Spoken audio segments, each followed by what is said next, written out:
The galactic map was a masterpiece of precision. Every hyperlane, every star system, every civilized world meticulously charted across 3 dimensions. Yet every sentient being who laid eyes on it noticed the same thing. The map stopped at the border of human space. Beyond that, nothing. Not blank, not obscured. Just an absence, as if the universe itself had been cut clean by a knife. The xenocartographer's tendrils flickered nervously as it presented the display to the human diplomat. "As you can see," it said, voice carefully neutral, "the latest updates reflect the current political boundaries." The human, a lean figure in an unadorned black uniform, glanced at the map and smirked. Not a word. Not a question. Across the galaxy this was how it went. No one asked why the maps ended. No one demanded answers when navigation AIs rerouted automatically to avoid human space. Even the most reckless traders, the ones who bragged about threading through supernovae and pirate fleets, never joked about crossing that line. A young scholar, fresh from the academies of the Valari Concord, once made the mistake of asking, "Why don't the charts extend further? What's out there?" The room had gone silent. Their mentor, an ancient being with scars from wars no one spoke of, had gripped their shoulder with crushing force. "Some lines exist for a reason," it hissed. Asterisk, do not ask again. Asterisk. The humans, of course, found it amusing. A grizzled freighter captain, overhearing whispers in a starport bar, had laughed into his drink. "Good," he muttered, just loud enough to be heard. "They're learning." No one pressed further. Until one did. Krell, a Tarkasi smuggler with more ambition than sense, had debts that outweighed his survival instincts.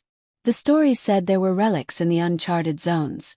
Pre-war tech, forgotten treasures, things that could make a creature like him richer than a dozen system lords. The warnings were just superstition, he told himself. The humans weren't gods. They weren't even the oldest civilization. Just lucky. His ship slipped past the border at twilight, the stars on the other side shimmering like they'd been smeared by an unseen hand. Then silence. His sensors fizzed into static. The comms spat garbled nonsense. For the first time in his life, Krell felt true emptiness. Not the void of space, but something deeper, something wrong. Then the human vessel appeared. It shouldn't have been possible. The design was archaic, patched with primitive alloys. Its propulsion system emitting readings that defied known physics. A voice crackled over the calm and final. Asterisk, turn back. Last warning. Asterisk. Krell hesitated. Then Greed won. The human ship didn't fire. It didn't need to. Space itself twisted, reality bending like wet paper. Krell's last transmission was a scream, half digested by distortion. Asterisk, they're not hiding from us. They're hiding asterisk us from. Then nothing. The galaxy, as always, pretended not to notice. Krell's ship hung dead in space, its systems screaming in protest as the void beyond human space swallowed all signals. The smuggler had expected silence, but not like this. Not the oppressive, gnawing absence of everything. No stars. No cosmic background radiation. Just an endless, depthless dark that made his skin crawl. His instruments flickered, then died. The backup power whined, strained, and failed. Only the emergency lights remained, casting jagged shadows across the cockpit. Krell's breath came too fast. This wasn't a blockade. This wasn't some human trick. This was something else. Then the ship appeared. No warning. No drive signature. It was just there, drifting into view like a ghost. Ancient, battered, its hull patched with materials Krell didn't recognize. Some gleaming like liquid metal, others pitted and scorched as though it had weathered storms no sane pilot would fly through. Its design was wrong. Too angular. Too old. No civilization built like that anymore. The comm crackled. A voice, human but hollow, like it had been worn down by centuries of shouting into the dark. Asterisk, you don't belong here. Asterisk. Krell's claws tightened on the controls. He had gambled too much to turn back now. I'm just passing through, he lied. Got lost. No harm done, right? Silence. Asterisk, last warning. Asterisk. Krell snarled and punched the thrusters. His ship lurched forward, skirting past the human vessel. For a second he thought he'd made it. Then space ripped. The stars didn't just vanish. They unwound, their light stretching into jagged streaks as reality itself twisted. Krell's ship shuddered, alarms blaring as the hull groaned under forces it was never meant to endure. The human vessel hadn't moved, hadn't fired a weapon. It just watched as the laws of physics came apart around him. His comms burst to life one last time. His own voice echoing back at him, distorted, stretched thin. Not hiding from us. Sound like a universe sighing. Then static. Back in civilized space, the monitoring stations registered the anomaly. A blip of distorted gravity, a flicker of something that shouldn't exist. The data was automatically flagged, reviewed, and then, without comment, erased. Protocol was protocol after all. Some lines weren't meant to be crossed. The transmission arrived fractured, bleeding static like an open wound. Krell's final moments played out in jagged fragments across the Galactic Concorde's primary display. His ship sensors overloading, his voice breaking apart mid-sentence. The council chamber, usually alive with the hum of a dozen species debating, stood utterly still. Elder Vryn of the Thalassian Compact was the first to move, her bioluminescent markings pulsing dull gray. Seal the recording. Classification Level 0. A murmur rippled through the assembled delegates. Level 0 meant more than top secret. It meant never acknowledged. The Shishian ambassador, all four hands clasped tight behind his carapace, hissed through his mandibles. This is the third breach this cycle. The humans will notice. They've always noticed, rumbled Counselor Dern. His massive frame hunched under the weight of old armor. They just don't care, so long as we keep cleaning up the mess. A younger delegate, one of the recently ascended Keldari, dared to voice the question the others avoided. What are they hiding out there? The chamber lights dimmed as Elder Vryn activated the historical archives. A star map flickered to life, ancient beyond reckoning. Before the first silence, before even the Dawn Wars, there were others. Entities that didn't just conquer worlds, but rewrote them. The projection shifted, showing a sector of space being erased from the map, its stars winking out like snuffed candles. The humans didn't defeat them. Dern's voice was gravel grinding on bone. They contained them, built walls out of dead reality and stood guard. Silence hung thick until the Shishian broke it. Then why lie? Why not tell the galaxy? Vryn's markings flashed crimson. Because knowledge is a vector.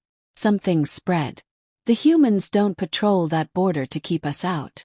The emergency alert cut her off. A human diplomatic vessel had just dropped out of warp unannounced, its signature pinging every defense grid in the system.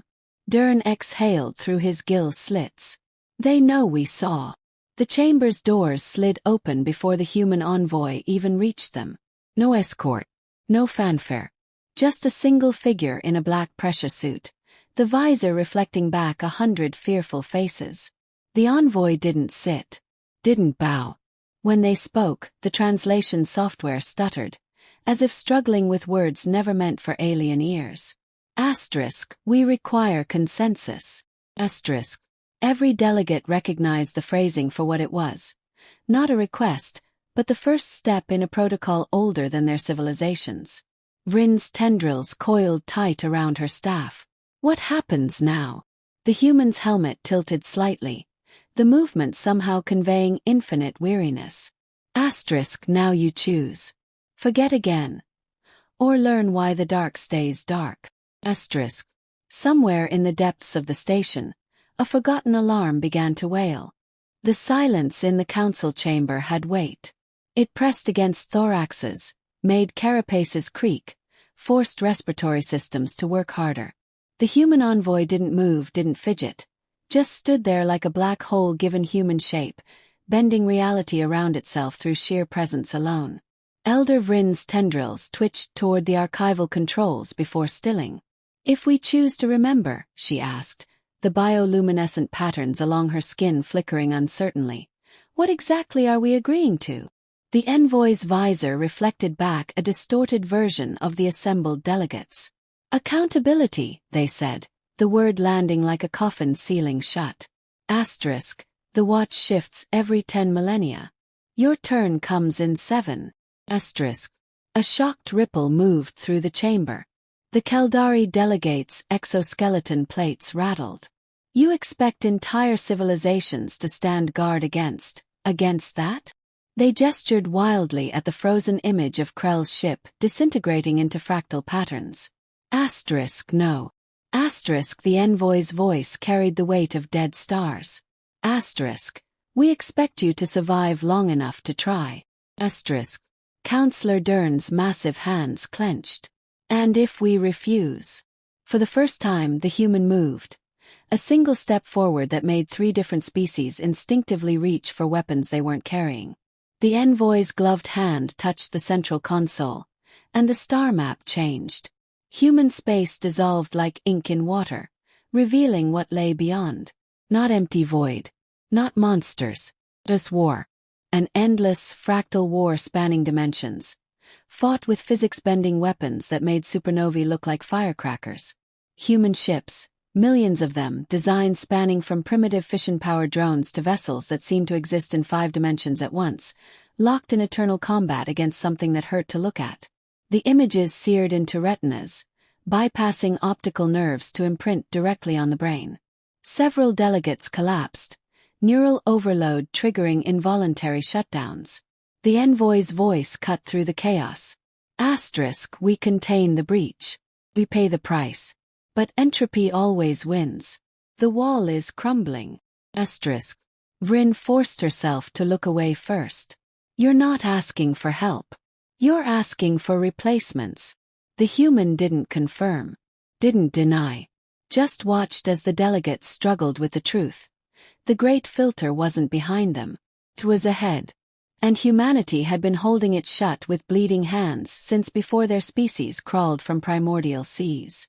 The Shishian ambassador spoke through numb mandibles. What do we tell our people?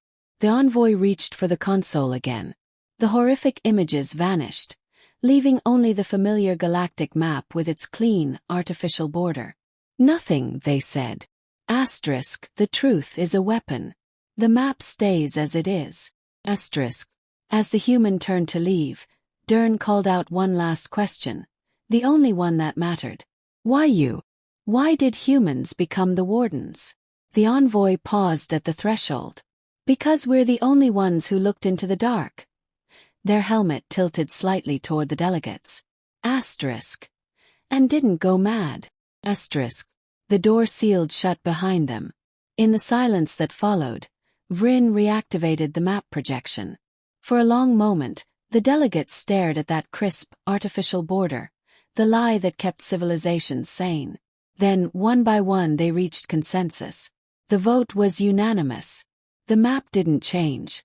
Somewhere beyond human space, the war continued. The watch went on. And the galaxy, blissfully ignorant, turned its face toward the light. The human envoy's ship vanished from sensors the moment it crossed the border, leaving behind only a faint gravitational echo that faded within seconds. The council chambers remained frozen in the aftermath, the weight of revelation pressing down on every delegate present. Elder Vryn's tendrils coiled around her staff like vines strangling a tree. They gave us a choice, she said, her voice barely above a whisper. But was it ever really one? Counselor Dern exhaled sharply, the sound like stone grinding against stone. 7,000 years isn't enough time. It's more than we had yesterday, the Shishian ambassador countered, though his mandibles trembled as he spoke. We either prepare or perish. Those are the options. The Keldari delegate, still shaking from neural overload, clutched the edges of their podium. And if we can't? No one answered. Deep in the archives, buried beneath layers of encryption and forgotten by all but the eldest species, lay records of the last time the galaxy had faced extinction. Scraps of data, half-myth, spoke of civilizations that had reached too far too fast. Species that had torn holes in reality itself in their hunger for progress. The humans hadn't stopped them. They'd merely contained the damage, building walls of broken physics around the wounds in existence. And now they were asking others to take up the watch. Vryn accessed the oldest files in the Concord database, ones even most elders didn't know existed. The images made her sick. Entire star systems twisted into impossible shapes, light bending in ways that defied comprehension, space itself screaming as it was torn apart. The humans had fought that. We're still fighting it. We can't tell the public, the Shishian said. Panic would be worse than ignorance. Dern's massive fists clenched. So we lie. Just like they did. It's not a lie, Vryn corrected softly. It's a shield. The vote was swift. The decision unanimous. The galactic map remained unchanged. On the edge of known space, unnoticed by any living being, a single human monitoring station registered the Council's choice. Deep within its systems, a counter reset. 7000 years remaining. Somewhere beyond the border, something vast and hungry stirred in the dark. The watch continued. The first changes were subtle. Deep-range observatories noted gravitational anomalies at the edge of human space, tiny fluctuations that shouldn't exist. Automated probes sent to investigate vanished without transmission. The Concord Science Division quietly buried the reports under layers of bureaucracy. On the mining colony of XOR-7, a child pointed at the night sky. "The stars are wrong," she told her teacher. The system's AI immediately flagged the conversation for deletion. Counselor Dern received the reports in sealed data crystals, each one heavier than the last. He no longer slept. None of the inner council did. The human envoy had warned them. The wall was failing. Elder Vryn convened the emergency session in absolute secrecy. No aides. No recordings. Just the original 12 who had seen the truth. They knew this would happen, the Shishian ambassador whispered, his carapace dull with stress. They planned for it. Dern activated a hidden projector. Ancient schematics flickered to life. Blueprints for something massive, something impossible. A weapon. Or a cage. Or both. "The humans left us more than a warning," he rumbled. "They left us tools." The Keldari delegate recoiled. "We can't possibly build this. The energy requirements alone would require dismantling every Dyson sphere in the Orion arm," Vryn finished. "We know." Silence stretched. Beyond the chamber walls, trillions of beings lived their lives in blissful ignorance. Children were born. Stars burned. Civilizations rose and fell, never knowing what lurked just beyond the edge of their maps. The Shishian was first to stand. "Then we begin today." No vote was taken. None was needed. Deep in uncharted space, where human monitoring stations had stood silent vigil for millennia, something vast and hungry pressed against the weakening barrier. The countdown continued. 6992 years remaining. The galaxy had work to do. The constructs worked with silent efficiency, folding space into impossible geometries that hurt the mind to observe.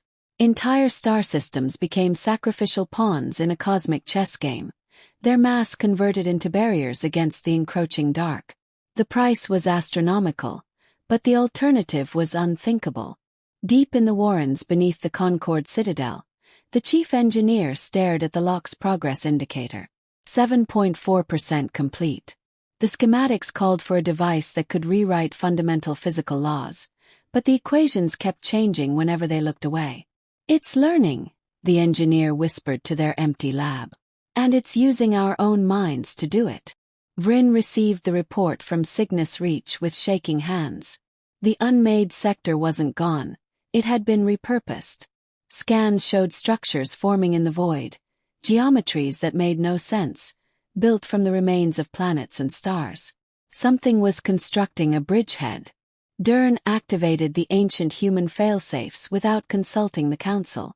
Across 300 worlds, dormant machines buried in planetary cores awoke and began singing in perfect synchronization. The song stabilized local spacetime, but the cost became immediately apparent. Entire populations collapsed into comas as their neural patterns synchronized with the machines. The Caldari delegate, now the only remaining member of the original 12, watched in horror as their homeworld went silent. We're becoming instruments, they realized. Strings on a cosmic violin. At the border, the first human ships began failing.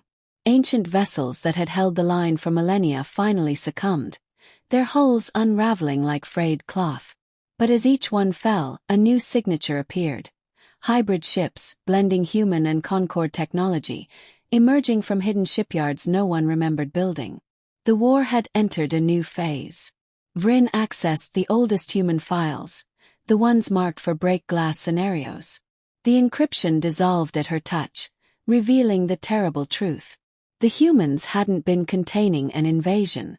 They'd been containing an idea that spread through observation, through understanding, through the mere act of thinking certain thoughts. The border hadn't been protecting the galaxy from external threats. It had been protecting reality from the galaxy itself. The countdown display flickered. 68 years remaining.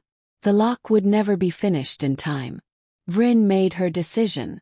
She opened a direct channel to the border, to the last known coordinates of the human fleet. "Tell us how to forget," she transmitted. "Before it's too late."